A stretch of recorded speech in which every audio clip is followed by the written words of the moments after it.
Social Security timing and age 62 versus age 70. I have all the details and exactly what you need to know right here in the video, so let's get right into it. I know in this video, I do want to focus on a very important topic and a very commonly asked question that many people want to know, which is, what is the perfect age to file for Social Security benefits?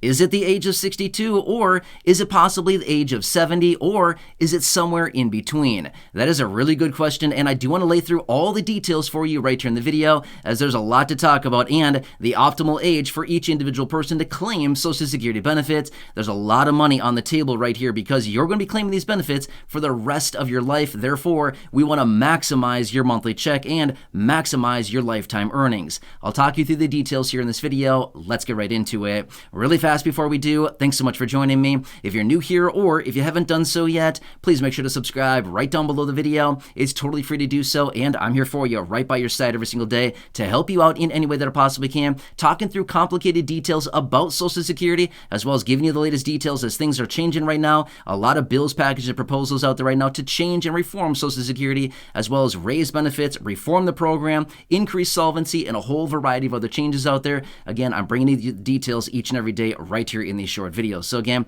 please subscribe down below. Also, do your friends, family, and social media a huge favor, especially if you know somebody who is on the fence right now of claiming Social Security. Share this video with them so they can also make the perfect choice for them and their perfect situation so that they can maximize their monthly check. All right, thanks again. Please subscribe down below, and let's get into it and talk about all the details. What is the perfect timing on Social Security checks? Is it 62? Is it 63? Is it 65, 67, 70? What is the best time to claim these benefits? Now again, this may possibly be the most important question and the most commonly asked question for those individuals who are on the brink of claiming Social Security benefits. What is the optimal age? Now, I want to break this down for you. Now, here's the thing. Since I said that is the most commonly asked question, a lot of people want to know, just give me the answer. What is the best answer? Now, again, I'm going to give you the answer that everybody dislikes the most, which is, it depends, okay? I know. You're probably thinking, oh my gosh, seriously, another guy saying it depends. But really, it does depend. Everybody's situation is very different. Let me break down the details for you. And again, I want to help you determine what is the optimal age to determine when you should claim your Social Security benefit. There's a lot of different things there. However, the window is basically between the ages of 62, which is the earliest age you can claim or file for your benefits. And then again, you can certainly claim after the age of 70, but there's no financial gain after the age of 70. So it's mostly within that window, 62 to 70. What is the optimal age? And again, I want to break all the details for you. But again, I want to break down the different aspects of Social Security that you can take into consideration, because you got to know all this stuff, because if you don't know this, it'll drastically impact your monthly benefit for the rest of your life, okay? So you got to know the details about this. All right, so first off, and like I said, it depends what would be the perfect age. There are many different factors you need to take into consideration when going to file for your benefit. Let me give you some of the details about claiming benefits as early as 62, waiting until the age of 70, and then again, I want to give you some different details you want to take into consideration before you send in that application, okay? So let me break down the details for you. So first off, you need to understand what is your full retirement age. Now again, I'm not going to get into all the details about that because honestly, you probably already know what your full retirement age is, represented as FRA, or like I enjoy saying in other videos, which is full benefit age. So rather than saying full retirement age, they should really be calling it full benefit age. Okay, so whatever your full retirement age based on your year of birth, that determines your full benefit age. In other words, the year that you're going to be getting all of your full benefits that you've accrued through your 35 years of highest earnings throughout your career, that's when you'll get your full benefit. However, let's take into consideration, people that file for the benefit at the age of 62, statistically speaking, see a 30% reduction to their monthly benefit versus what they'd be getting at their full retirement age, okay? That is huge, okay? A 30% reduction to benefits is like a lot of money we're talking about, right? Now, generally, one quick side note, then I'm going to get into other details here. According to the statistics and according to the break-even analysis, most people break even somewhere between the ages of about 78 and 81, somewhere within that range, okay? So somebody that files for their benefit at the age of 62 versus somebody that waits until their full retirement age, generally there's a break-even analysis around the ages of 78 to 81. That is where those two benefits actually kind of meet, if that makes sense, okay? But then life expectancy also comes into play there. Somebody that lives, say, another 10, 15 years, the person that waits until their full retirement age is getting way more lifetime benefits after that time frame. But basically for the first, call it 15 or so, 15, 16 years or so, the person that claims at 62 is actually ahead.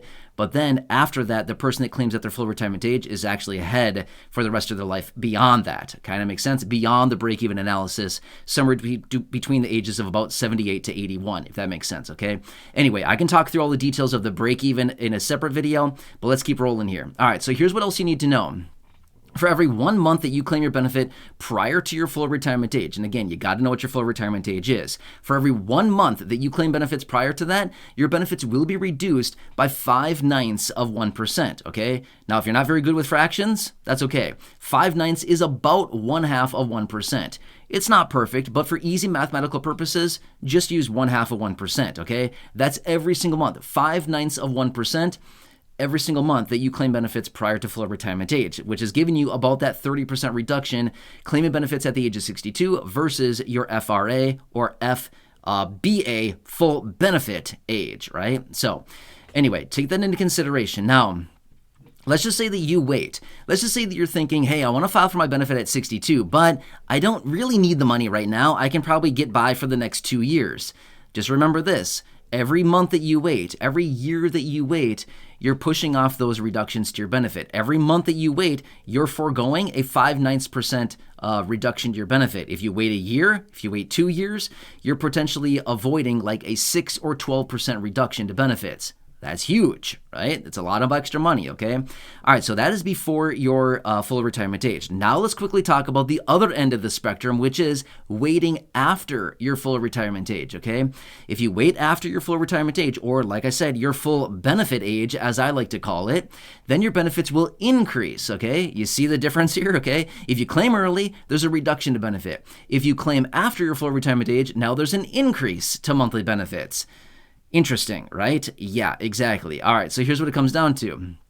For every 1 month that you wait after your full retirement age, your benefit will increase by 0.667%, or about 2/3 of 1% for every 1 month that you claim benefits after your full retirement age, which, by the way, this translates into 8% per year going forward, and this is a permanent raise to your benefit. Now, let me point out one thing. If you decide to claim your benefits after your full retirement age, let's just say that you wait 6 months, okay? That would effectively be a 4% increase to your benefits that you have now accrued in your monthly benefit permanently at that time because you've waited 6 months, right? 8% per year, 4% for 6 months. Here's one thing that I want to throw out there really quickly. Social Security, when you go to file, may offer you a one-time lump sum buyout of the extra benefit, okay?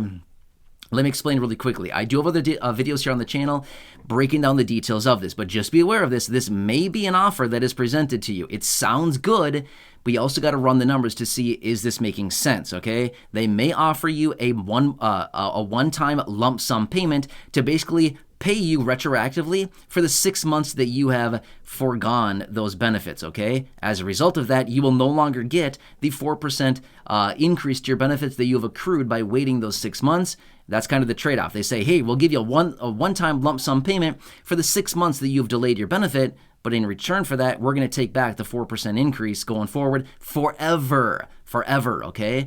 So you got to run the details on that, okay? So it's very tempting when Social Security comes to you and says, hey, you've delayed your benefit by 6 months. You're getting on average, say, I don't know, $2,000 a month. That's $12,000. Would you like a $12,000 check today? Most people are going to say, yeah. How soon can you get it to me? I'll take 12 grand today. Yeah, that's very tempting, right? But just remember, you're foregoing the extra benefit that you've accrued by waiting, okay? So just think of it. It's totally up to you, totally optional. And again, this may not be offered, but just remember, in some instances, Social Security may offer you a one-time lump sum payout. They will pay out up to 6 months worth of time. for that lump sum check, okay? Just take that into consideration, okay? Again, by the way, I do have dedicated videos here on the channel talking exactly about that. So if you want to check those details out, make sure to check that out. That is a totally different topic in and of itself. But again, just want to throw that out there really quickly. All right, so these are the details. Now, let's talk about the topic nobody wants to talk about, which is life expectancy, okay? Let me take a minute and talk about this. This is a real thing we need to think about when going to file for Social Security, okay? And again, I know this is the dreaded topic literally nobody wants to talk about. I don't even want to talk about it, but I have to talk about it right here because it is so incredibly important, because here's the game with Social Security. You got to be present to win. When I say present, you've got to be vertical to win, if you know what I'm talking about, okay? Horizontal people may not apply, if you get what I'm saying, okay? I know, that's not funny, but you get my point, okay? I'm trying to make a difficult topic a little bit easier to talk about, okay? And again, like I said, I honestly don't want to talk about this right now, but I'm going to talk about it because it's a very important aspect of this, okay? Here's what you got to understand. Life expectancy plays a key role in when you should file for your Social Security benefit. Now, obviously, I don't know your situation. I cannot advise you here in this video when to file for your benefit, but hopefully this will give you some things to think about, okay? Remember I said a couple minutes ago, the break-even analysis generally for most people is somewhere between the ages of 78 and 81, okay? So this is people comparing somebody who files for their benefit at the age of 62 versus somebody who waits until their full retirement age. These two individuals break even somewhere around the ages of 78 to 81, okay? Somewhere within that 3-year time frame generally. So the person that claims at age 62 is ahead for the first, call it 13 to, 19 years? Is that right? 19 years? Yeah. The person that claims at the age of 62 is generally ahead for the first roughly, I think I'm saying the numbers wrong on that. What is that? Yeah, 15. Sorry, 15. 15 to 19 years. Yeah, it's around there. Okay, sorry, I apologize. I said those numbers wrong. All right, so anyway, the person that claims at the age of 62 is generally ahead for the first 15 to 19 years in most instances, okay? And then once that person catches up with what their full retirement age would have been, as in claiming, now they've reached the break-even analysis, as in whether they claim their benefit at 62 or the age of 67 or whatever their full retirement age happens to be, they hit that break-even analysis, okay? Now, the person that claims at their full retirement age beyond the break-even analysis is going to be way further ahead in lifetime earnings. But here's what you got to take into consideration. Life expectancy. Now remember, if somebody has a life expectancy of, call it, say, 78, 79, 80, something like that, then they would probably honestly be better off filing for their benefit at the age of 62 because there's no difference. You get your benefit earlier, you get to claim your benefit longer, you get a smaller benefit, but you get to get it longer, and maybe you can get out of work that extra 5 or 6 years earlier, and you can enjoy your life, okay? But the person that claims their benefit at the age of, say, 67, which is their full retirement age, well, now if break-even is somewhere between, again, 78 to 81 or so like that, and they plan on living, say, I don't know, to 90, 92, 93, 95, something like that, now this person is going to be way ahead, even though the break-even is still somewhere around that 78 to 81 time frame of life. If they plan on living another, call it 10 to 15 years beyond that, they're going to be way further ahead in lifetime earnings.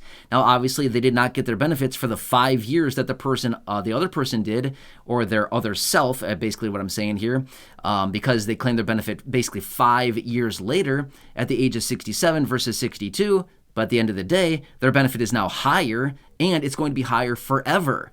You know what I mean? One more thing that I want to point out as well is compounded with the COLA adjusted onto that. You're now adjusting the COLA compounded onto a higher benefit. Therefore, the raises each and every year with the COLA will also be a little bit higher because of the benefit amount based on benefits at a full retirement age versus benefits at age 62. Again, I want to take all that into consideration. Now we're talking about, not quite as much money, but at the end of the day, it's still more because it's compounded based on a higher monthly benefit. Does that kind of make sense? So there's a lot of different things you need to figure out here, but I hope this kind of breaks it down for you a little bit more here. So moral of the story is, claim early, benefits are reduced 5/9 of 1%. Claim at your full retirement age or full benefit age, your benefits are exactly what you've earned based on your work record, okay? If you wait after your full retirement age, benefits are increased 0.667% or 2/3 of 1% for every 1 month that you claim after that. Remember, break-even analysis between 78 and 81 for most people is right around that range, okay?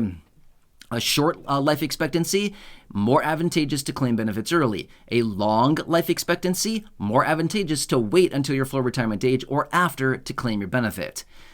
Make sense? Hope that all breaks it down for you. Anyway, I know there's a lot of information here. I broke it all down. And again, I hope I displayed all this. I hope I talked through all the details of this in such a way that makes sense and is not too confusing. I know, it can be very confusing, but feel free to go back and watch this video again or leave your comments, your questions, your feedback down below. If you want me to elaborate on any one of these individual topics within this video, let me know. I can make a dedicated video. Not a big deal. Let me know what you need. I want to do what I can for you. But those are the things that I wanted you to take into consideration is the reductions, the gains, the full benefit age, life expectancy, and break-even analysis. Those are what I want you to focus on. Those will help you determine very closely when you should claim your benefit, what would be the perfect age for you. Okay? Anyway, I know, I wish it was easier than this, but seriously, everybody's situation is very different, okay? For some people, it makes perfect sense to claim immediately at the age of 62. Some people, it makes perfect sense to wait until full retirement age. And some people, not that many people, but it does make sense to wait until the age of 70. Anyway, hope this helps you. Again, please leave your comments, your questions, your feedback down below. Let me know what I can do to help you through this. I will do what I can to make dedicated videos as well as answer your questions down below. Otherwise, subscribe, share the video with your friends, family, social media, especially if you know somebody who is about to claim Social Security benefits. Otherwise, enjoy your day. Let me know what I can do for you. Have a good one. Take care, and catch you again later in the next video.